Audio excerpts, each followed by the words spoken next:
Hello दोस्तों। 1974 में रे क्रॉक, जो मैकडॉनल्ड्स के फाउंडर्स में से एक हैं, यूनिवर्सिटी ऑफ टेक्सास की एमबीए क्लास में एक लेक्चर दे रहे थे। लेक्चर खत्म होने के बाद उन्होंने वहां मौजूद स्टूडेंट से पूछा, मैं कौन से बिजनेस में हूँ। रे के इस क्वेश्चन पे सब हंसने लगे क्योंकि सबको लगा रे मजाक कर रहे हैं।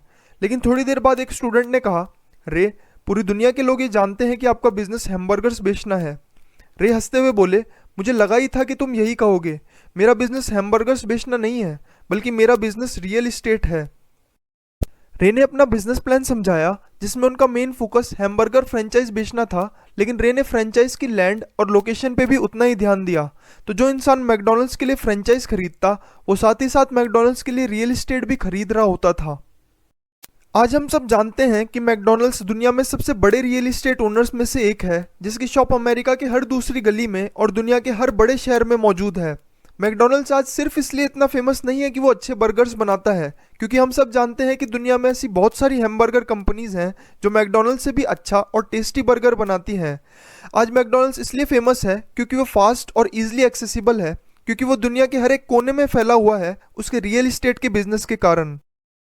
रे क्रॉक और ऑथर के रिच डैड अमीर लोगों का सीक्रेट नंबर 3 जानते थे, जो है माइंड योर ओन बिजनेस। ज़्यादातर लोग अपनी सारी ज़िंदगी दूसरों के लिए काम करके निकाल देते हैं। फॉर एग्जाम्पल, अपने एम्प्लॉयर के लिए, टैक्सेस के थ्रू गवर्नमेंट के लिए और मॉर्गेज के थ्रू बैंक के लिए। माइंड योर ओन बिजनेस का मतलब है अपनी सारी ज़िंदगी दूसरों के लिए काम करके उन्हें अमीर मत बनाओ। पैसों के लिए काम मत करो, पैसों से काम करवाना सीखो। Don't confuse your business with your profession. जब भी ऑथर लोगों से पूछते हैं कि आपका बिजनेस क्या है, तो लोग कहते हैं मैं एक बैंकर हूँ। तो ऑथर उनसे पूछते हैं कि क्या वो बैंक के मालिक हैं, तो वो कहते हैं नहीं, मैं वहाँ काम करता हूँ। इस केस में उन्होंने अपने प्रोफेशन को अपने बिजनेस से कंफ्यूज कर लिया है।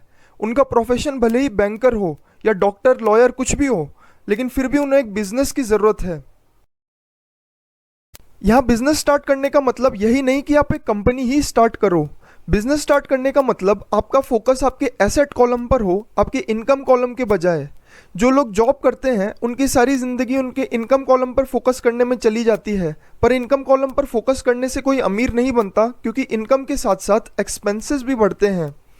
अमीर लोग अपने इनकम कॉलम पर नहीं, अपने एसेट कॉलम पर फोकस करते हैं, जो उन्हें ऑटोमेटिकली इनकम प्रोड्यूस करके देते हैं।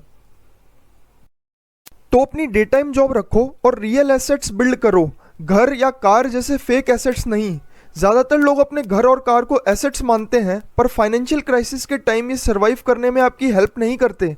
आपका घर आपकी इनकम का बहुत बड़ा हिस्सा मॉर्टगेज, प्रॉपर्टी टैक्स और मेंटेनेंस में खा जाता है, और आपकी कार भी अपनी आधी वैल्यू गैराज से चलाकर घर तक लाने में ही लूज कर देती है। इसलिए अपने एक्सपेंसेस कम करो, लाइबिलिटीज कम रखो और रियल एसेट्स खरीदो। रॉबर्ट के अकॉर्डिंग रियल एसेट्स को इन 7 कैटेगरीज में बांटा जा सकता है। Number 1, businesses that do not require presence. इनमें ऐसे बिजनेसेस आते हैं जो हम ओन तो करते हैं, पर उसे मैनेजिंग और चलाने का काम दूसरे लोग करते हैं, क्योंकि अगर हमें वहाँ काम करना पड़े तो वो बिजनेस या एसेट नहीं बल्कि जॉब बन जाएगा। Number 2, stocks. Number 3, bonds. Number 4, income generating real estate. Number 5, notes. Number 6, royalties from intellectual property such as music, art, scripts and patents. Number 7, anything else that has value. आप इनमें से ऐसे assets खरीदो जो आपको पसंद हैं, ताकि आप उन्हें पैशनेटली खरीद सको। फॉर एग्जाम्पल, ऑथर रॉबर्ट को रियल इस्टेट बहुत पसंद है और फैसिनेट करता है, इसलिए वो रियल इस्टेट खरीदते हैं। रॉबर्ट को स्मॉल स्टार्टअप कंपनीज के स्टॉक्स भी पसंद हैं, क्योंकि वो हमेशा से खुद को एक एंटरप्रेन्योर समझते हैं। जब ऑथर यूएस मैरीन और जेरोक्स कंपनीज में काम कर रहे थे, तब भी उन्होंने इस स्ट्रेटेजी को नहीं छोड़ा। वो अपनी डे जॉब कर रहे थे, पर अपने एसेट कॉलम में भी एक्टिव थे और रियल इस्टेट और स्मॉल कैप स्टॉक्स खरीद रहे थे। माइंड योर ओन बिजनेस से लोग समझते हैं कि उन्हें कंपनी स्टार्ट करनी चाहिए, लेकिन रॉबर्ट लोगों को कंपनी स्टार्ट करने की एडवाइस नहीं देते जब तक उनमें एक स्ट्रॉन्ग डिज़ायर ना हो। इसके बजाय वो उन्हें एडवाइस देते हैं कि अपनी डे जॉब रखें और साथ ही में अपना बिजनेस भी, यानी अपनी डे जॉब के साथ साथ अपने एसेट कॉलम को भी बिल्ड करें। एसेट्स बिल्ड करने के बाद जैसे जैसे आपका कैश फ्लो बढ़े, तो आप लग्जरीज जैसे घर और गाड़ी खरीद सकते हैं। अमीर और पुअर और मिडिल क्लास लोगों में एक इम्पॉर्टेंट डिफरेंस यही होता है कि अमीर लोग लग्जरीज सबसे बाद में खरीदते हैं, जबकि पुअर और मिडिल क्लास लग्जरीज जैसे बड़ा घर, गाड़ी, ज्वेलरीज एक्सेट्रा सबसे पहले खरीदते हैं। पुअर और मिडिल क्लास ऐसा इसलिए करते हैं क्योंकि उन्हें अमीर दिखना होता है, और वो दिखते भी हैं, मगर अंदर ही अंदर वो जानते हैं कि वो कितने गहरे कर्ज में हैं। इसलिए लॉन्ग टर्म रिच हमेशा पहले अपना एसेट कॉलम बिल्ड करते हैं जो उनके लिए इनकम जनरेट करता है, लग्जरीज जैसे घर और गाड़ी खरीदने के लिए। दोस्तों, ये सारी बातें मैंने आपको रिच डैड पुअर डैड के लेसन नंबर 3 माइंड और ओन बिजनेस से बताई हैं। वैसे रॉबर्ट को इसके अलावा उसके रिच डैड ने 5 वैल्यूएबल लेसन और दिए थे जिनकी वीडियो समरीज आप देखना ना भूलें।